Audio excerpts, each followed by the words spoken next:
India's clout on the global stage has risen with its rapid economic growth. India, wary of third-party mediation, sees Kashmir as an integral part of its territory.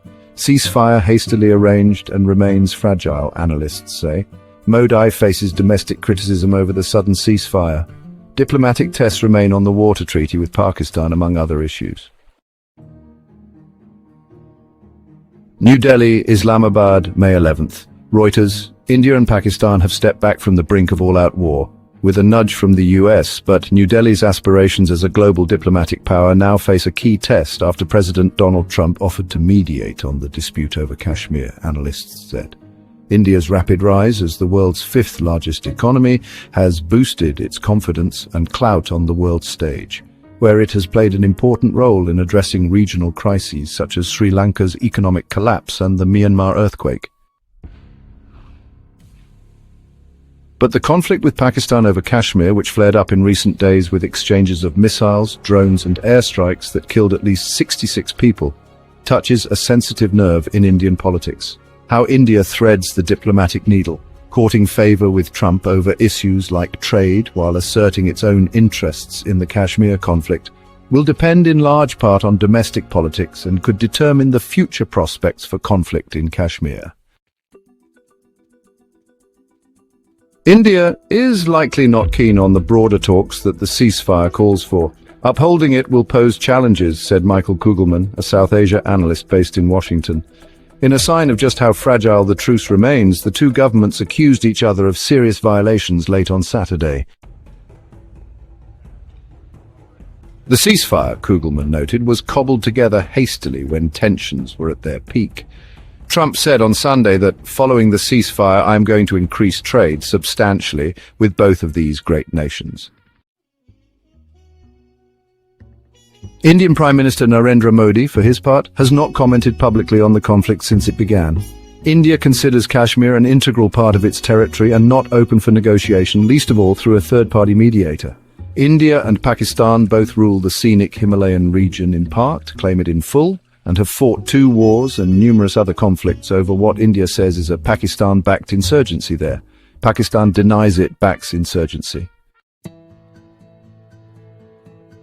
By agreeing to abort under US persuasion just 3 days of military operations, India is drawing international attention to the Kashmir dispute, not to Pakistan's cross-border terrorism that triggered the crisis, said Brahma Chelani, an Indian defense analyst.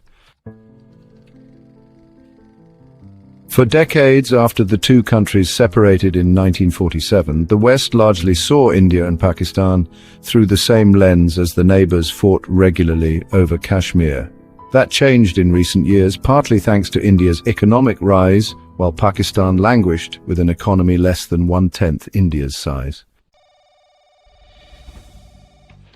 But Trump's proposal to work towards a solution to the Kashmir problem, along with US Secretary of State Marco Rubio's declaration that India and Pakistan would start talks on their broader issues at a neutral site, has irked many Indians. Pakistan has repeatedly thanked Trump for his offer on Kashmir, while India has not acknowledged any role played by a third party in the ceasefire, saying it was agreed by the two sides themselves. Analysts and Indian opposition parties are already questioning whether New Delhi met its strategic objectives by launching missiles into Pakistan on Wednesday last week, which it said were in retaliation for an attack last month on tourists in Kashmir that killed 26 men. It blamed the attack on Pakistan, a charge that Islamabad denied.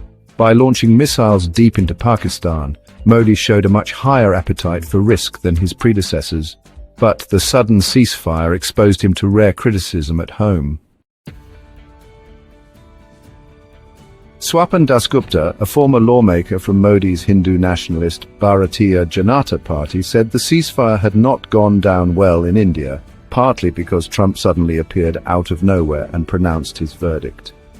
The main opposition Congress party got in on the act, demanding an explanation from the government on the ceasefire announcements made from Washington, D.C. Have we opened the doors to third-party mediation? Asked Congress spokesperson Jairam Ramesh. And while the fighting has stopped, There remain a number of flashpoints in the relationship that will test India's resolve and may tempt it to adopt a hardline stance.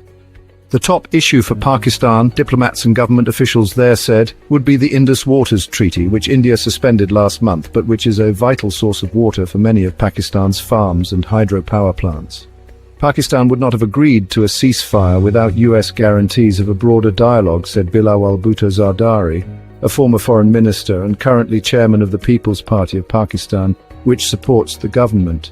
Moeed Yusuf, former Pakistan National Security Advisor, said a broad agreement would be needed to break the cycle of brinksmanship over Kashmir. Because the underlying issues remain, and every 6 months, 1 year, 2 years, 3 years, something like this happens, and then